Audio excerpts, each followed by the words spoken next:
నువ్వు నన్ను నిజంగా ప్రేమించట్లేదని చాలా మంచి పని చేసావు తను. నేను అనవసరంగా కంగారు పడ్డాను. కంగారు పడ్డావా నువ్వు? ఎందుకు? అంటే ఒకవేళ నేను నిన్ను ప్రేమించినా కూడా నువ్వు నన్ను ప్రేమించావు కదా, మరెందుకు కంగారు పడ్డావు? అంటే నేను బాధపడితే అప్పుడు నేను బాధపడతాను. ఎందుకంటే ఒకవేళ నువ్వు బాధపడితే ఇంట్లో అందరూ డల్ అయిపోతారు. సరే అయితే నేను చాలా సంతోషంగా ఉన్నాను. ఎందుకు సంతోషంగా ఉన్నావు? ఎందుకంటే నేను సంతోషంగా ఉంటే నువ్వు సంతోషంగా ఉంటావు, నువ్వు సంతోషంగా ఉంటే నేను సంతోషంగా ఉంటాను. ఈ చంద్రముఖి సంతోషంగా ఉంటే నాకు సంతోషంగా ఎందుకు ఉంటుంది? ఒకవేళ ఈ అమ్మాయి అంటే నాకు నిజంగానే ప్రేమ ఉందా? లేదు, అలా జరగడానికి అస్సలు వెళ్ళలేదు. హలో రాక్షసుడా, నీలో నువ్వు ఏం కొనుక్కుంటున్నావు? అంటే నీ ఉద్దేశం ఏం లేదు. ఓకే, ఇప్పుడు చాలా ప్రశాంతంగా అనిపిస్తుంది. నేను తనని ప్రేమించడం లేదు. నువ్వేమన్నా అన్నావా? ఏం లేదు. నువ్వేదో అన్నావు, నాకు వినిపించింది. సరే, నువ్వు నాకేదో సహాయం చేస్తానన్నా? అన్నాను. ఎందుకు చేయను? ఎందుకు చెయ్యవు? చేస్తానులే. ఎందుకంటే నేను నిన్ను ప్రేమించడం లేదని నీకు తెలిసింది కదా.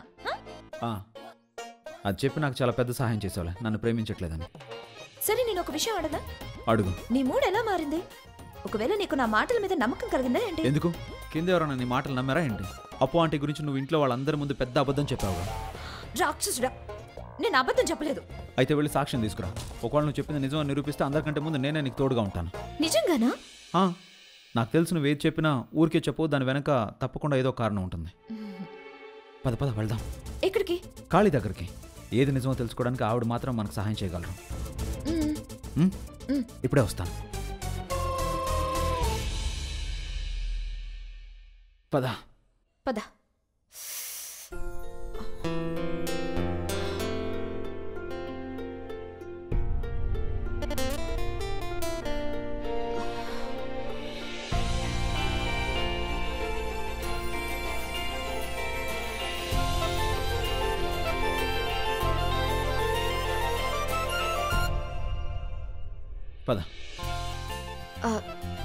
నీకు చలేస్తే నేను తట్టుకోగలను. పద.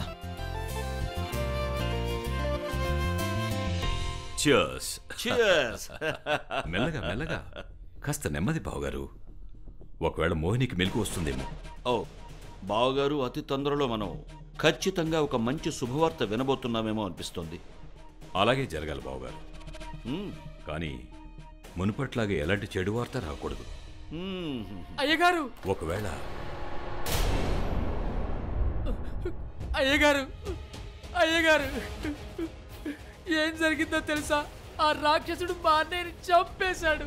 చూడండి సార్, మీరు ఈ ఊరికి వచ్చిన దగ్గర నుండి ఎవరో ఒకరు చనిపోతున్నారు. లేదు సార్, మేము ఇక రాక్షసుడి ప్రకోపాన్ని భరించలేము. అతను ఒంటరిగా చేసి అందరినీ చంపేస్తాడు. మేముండగా అలా ఎలా చంపేస్తాడు సర్పంచ్ గారు? అవును, కొంతమందిని చంపేశాడు, కానీ మేము కూడా అతన్ని చంపే ఉపాయం ఆలోచించాం. ఇది మాకిష్టమైన ఊరు. నేను ఈ ఊరి పాలన చూసుకుంటున్నాను. మేమేం చేయాలో అది మేము చేస్తాం. అతను చనిపోతాడు. ఇక రాక్షసుడు ఏ విధంగానూ తప్పించుకోలేడు. ఇది నేను మీకు ఇస్తున్న మాట. విజు, ఇలారా. నేను నీ బాధను అర్థం చేసుకోగలను.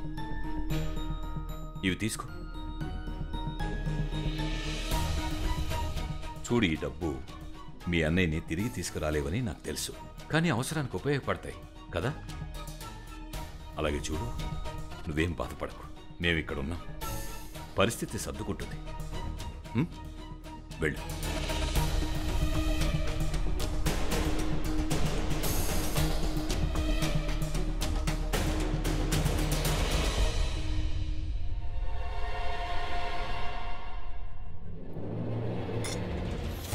బావగారు, చూస్తుంటే బిర్జుని అపర్ణకి కాపలాదారుడిగా పెట్టాలని మనం వేసిన ప్లాను సరైందే బావగారు.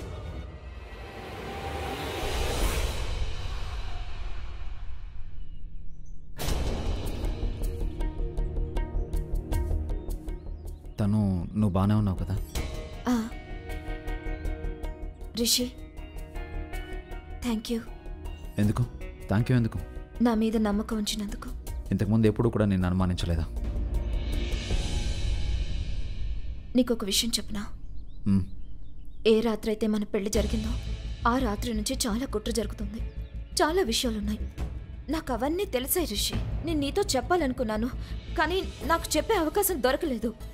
నీకు తెలుసా, కనిపించేదేది నిజం కాదు. మనం రాఖీకి న్యాయం చేయాలనుకున్నాం కదా, కానీ చేయలేకపోయాం.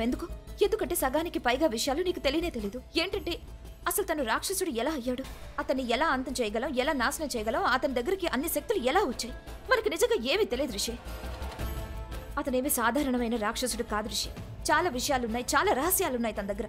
చాలా మంది ఉన్నారు, వాళ్ల మొహాల మీద ముసుగులు ఉన్నాయి రిషి. ఆ వ్యక్తులు బయటకు ఎలా కనిపిస్తున్నారో అదంతా అబద్ధం. అది నువ్వు ముందు తెలుసుకో. నువ్వు అసలు ఏం మాట్లాడుతున్నావు? ఏం చెప్తున్నావు?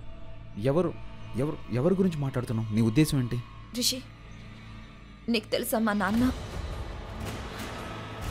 రిషి, ఏంటి నువ్వు రాంగ్ టర్న్ తీసుకుంటున్నావు? మనం వెళ్లాల్సింది అటు, రాక్షస స్థలం అటు. నాకు తెలుసు. నాకు చిన్న పని ఉంది. పన్నా? రిషి, ఇది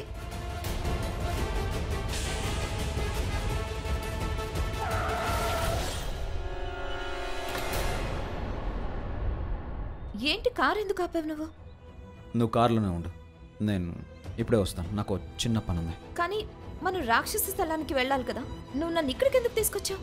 నాకు తెలుసు, మనం వెళ్దాం. ఆగు, నేను ఆ పని చూసుకొని వచ్చేస్తాను.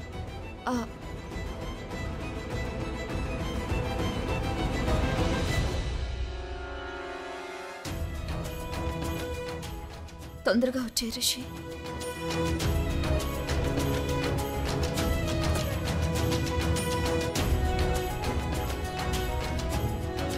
ఇప్పుడే వచ్చేస్తాను.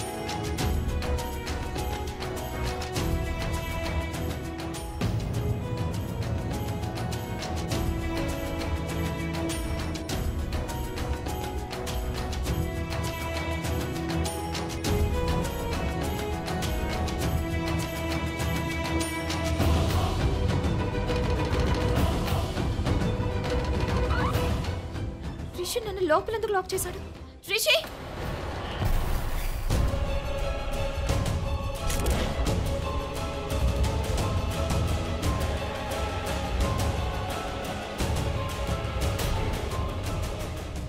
తను క్షేమంగా చేరుకుంటుంది కదా? నీకు నా మీద నమ్మకం లేదా? లేదు లేదు లేదు, ఉంది ఆంటీ. నాకు తన గురించి, వాళ్ళ నాన్న గురించి కంగారుగా ఉంది. రిషబ్, అందుకే కదా మనం ఇదంతా చేస్తున్నాం. మనం తనని ప్రమాదానికి దూరంగా పంపిస్తున్నాం. నువ్వు కంగారు పడకు.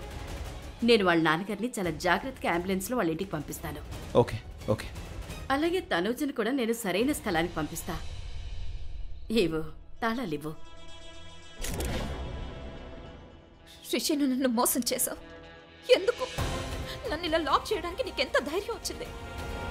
మీరంతా ఒకటైపోయారు, మీరందరూ చేతులు కలిపారు, మీరందరూ ఒక్కటే. ఇంక నువ్వు వెళ్ళు. వెనక్కి తిరిగి మాత్రం చూడకు. నేను తనూజ్తో కాస్త దురుసుగా ప్రవర్తిస్తాను. అయినా కూడా నువ్వు మాత్రం వెనక్కి తిరిగి చూడద్దు. ఓకే, వెళ్ళు.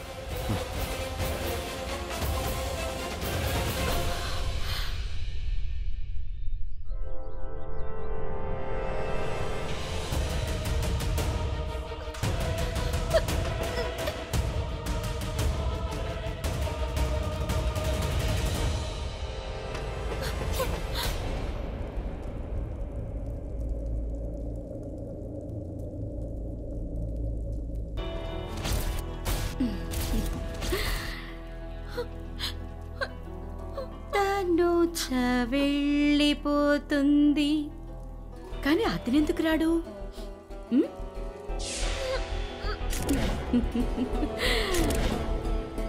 వస్తాడు వస్తాడు. అక్కడ చూడు, అవన్నీ నా నగలు. ఈరోజు నేను నీకు అవన్నీ పెడతాను. పెళ్లి కూతుర్ని చేస్తా. అతనికి ఆహ్వానం పంపిస్తాను. అతను వస్తాడు, నిన్ను తనతో తీసుకుని వెళ్తాడు. అప్పగింతలు జరుగుతాయి. కొత్త పెళ్లి కూతురు వెళ్ళక తప్పదు.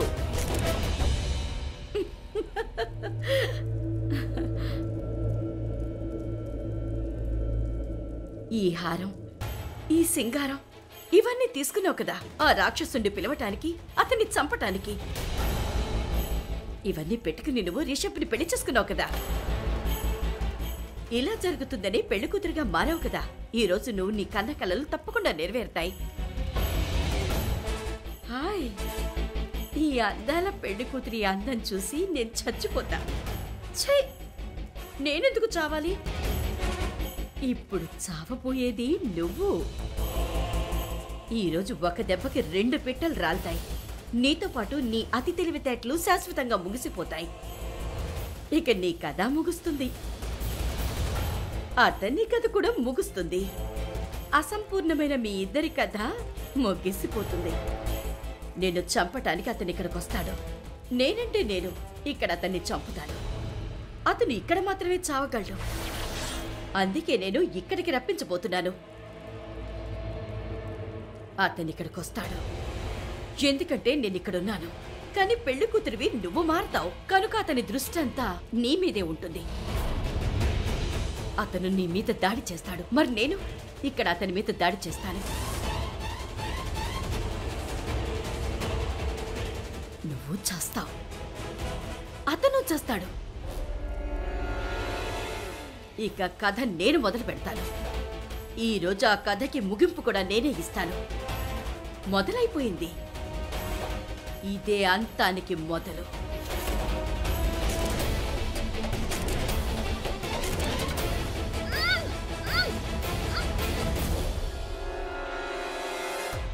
మీకింత ధైర్యం ఎలా వచ్చింది?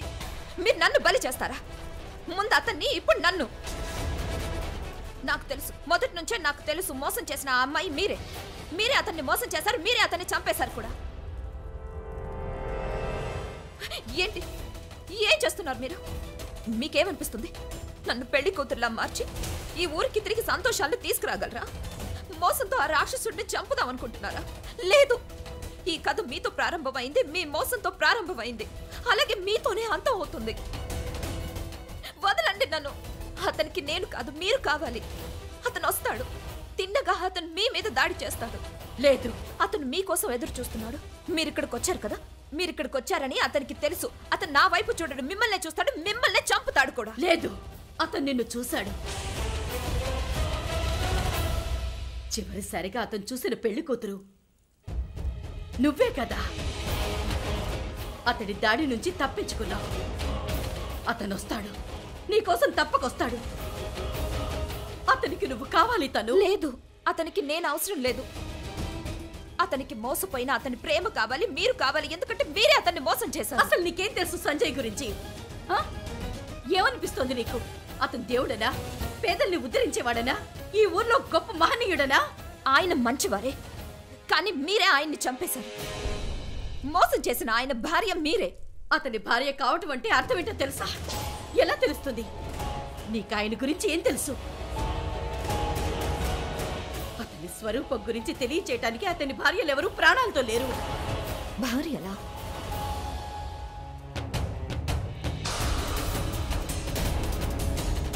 నన్ను పెళ్లి చేసుకోవడానికి ముందు ఆయనకి చాలా మంది భార్యలుండేవారు.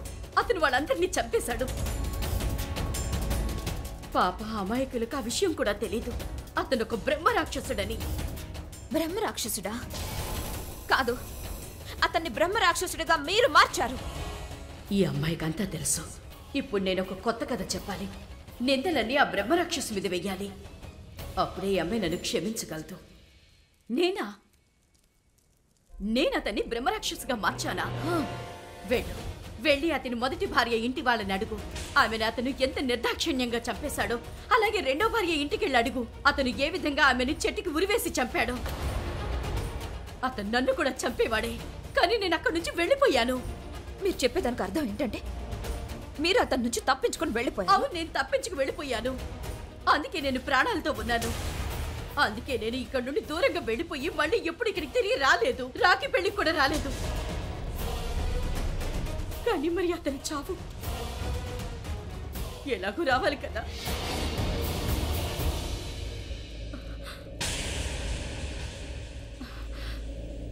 అతను బలి తీసుకుంటాడు. అతనికి బలి కావాలి. అందుకే నేను బలిస్తాను. కొత్త పెళ్లి కూతురు కావాలి. ఆ ఆశ అతన్ని ఇక్కడి వరకు తీసుకొస్తుంది. అతన్ని మీద దాడి చేస్తాడు. నేను అతని మీద దాడి చేస్తాను. వెంటనే అతన్ని చంపేస్తాను. అతను ఈ ఊర్లోనే చస్తాడు. అతని రాక్షసత్వం, అతని పగ, ప్రతీకారం అన్నీ చచ్చిపోతాయి. అంతే. ఈ పని చేయటానికి నాకు నీ సాయం కావాలి. ఒక బలి కావాలి తను. అందుకు నాతో రిషబ్ చెప్పాడు. ఆ బలి తనుజ అవుతుందని చెప్పాడు. ఎందుకంటే ఆ రాక్షసుడు చివరిసారిగా తనుజనే అలా కొత్త పెళ్లి కూతుర్లా అలంకరించుకుని ఉండటం చూశాడు. రిషి చెప్పాడా?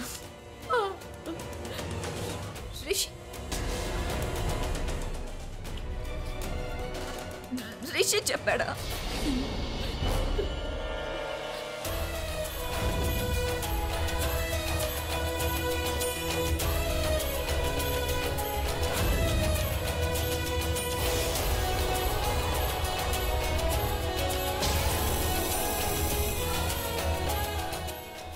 లేదు.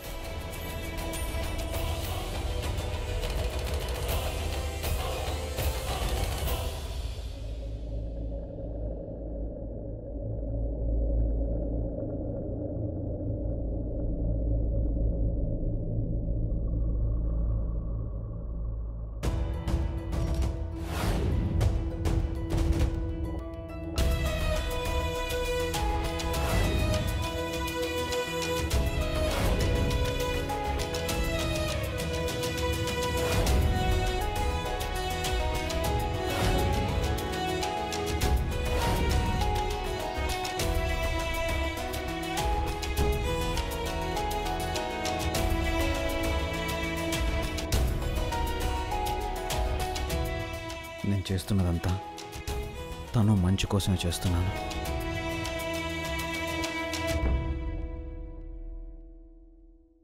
రిషి బాబా, తను ఎక్కడా? నాకేం తెలుసు తన గురించి? అప్ప చెప్పు బాబా, తను ఎక్కడుంది? నీ భార్య అంటే మా అక్క ఎక్కడుంది? అయినా తనుతో ఏం పని నీకు? ఖీర్, పూరి, హల్వా ఏదైనా పర్వాలేదు బాబా, తనేం చేసిన తింటా. అవును రిషబ్, ఈ రోజు మేము తనతో మొదటిసారిగా వంట చేయించాలి. నాకు గుర్తున్నంత వరకు ఆ రోజు నువ్వు నాతో కచోరీ, బ్రౌనీ, పాస్తా ఇవన్నీ చేయించావు కదా. మరి ఈ రోజు నా వంతు. ఈ రోజు నేను నా తోటి కోడల మీద బదులు తీర్చుకుంటాను. కానీ నైనా అక్క, తను దొరికితే కదా మీరు బదులు తీర్చుకోవడానికి. రిషి బాబుకి తను ఎక్కడుందో తెలీదు. రిషబ్, మళ్ళీ నువ్వు తనుజతో గొడవ పడ్డావా? రిషబ్, ఇలాంటి చేయడం మంచి పద్ధతి కాదు. తనుజ ఎక్కడుంది చెప్పు. ఏం చెప్పను? నేను తనకు మాట కూడా చెప్పకుండా ఇక్కడి నుంచి పంపించేశాను. రిషబ్, నువ్వు ఎందుకు ఎప్పుడు తనుజని ఇలా కోపడుతూ ఉంటావు? నా కొడుకు మీద ఎవరు అబద్ధపు ఆరోపణలు చేస్తున్నారు? నా రిషబ్ కోపడతాడని ఎవరంటున్నారు? నా రిషబ్ అసలు కోపం తెచ్చుకునేవాడు కాదు. కోపంగా ఉండే పనులని యోగ్ చేస్తాడు. రిషబ్ చాలా ప్రశాంతంగా ఉంటాడు. తను యోగ్లాగా కాదు. రిషబ్, నీ బాధ ఏంటో నాకు పూర్తిగా అర్థమైంది. తను అప్పుని చూసినప్పుడు తన గురించి ఏమీ తెలుసుకోకుండా ఏదేదో మాట్లాడేసింది. అయినా ఏం పర్వాలేదు బాబు, ఒక్కోసారి మనుషులు పొరపాటు పడుతూ ఉంటారు. చూడు రిషబ్, ఈ ఇంటి కోడలిగా తనకి ఈ రోజు మొదటి రోజు. అందుకే నా కోరిక ఏంటంటే మనం తనతో శుభసూచకంగా వంట చేయించాలి అని. నువ్వు తను రమ్మని చెప్పు, మిగతా పనులు నేను చూసుకుంటాను. మోమ్, ఎందుకు ఇవన్నీ? ఏంటి రిషబ్, ఒక్కసారైనా నా మాట విను. రాఖీ చనిపోయిన తర్వాత ఈ రోజు మన ఇంట్లో సంతోషపడే సమయం వచ్చింది. ఈ కార్యక్రమాన్ని చేయి. నీవు తను ఒకసారి రమ్మను. ఏంటి మోహిని? చూడండి,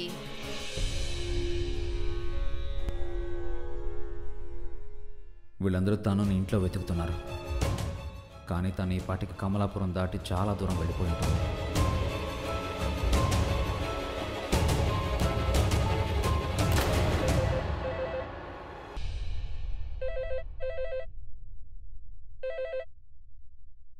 హలో,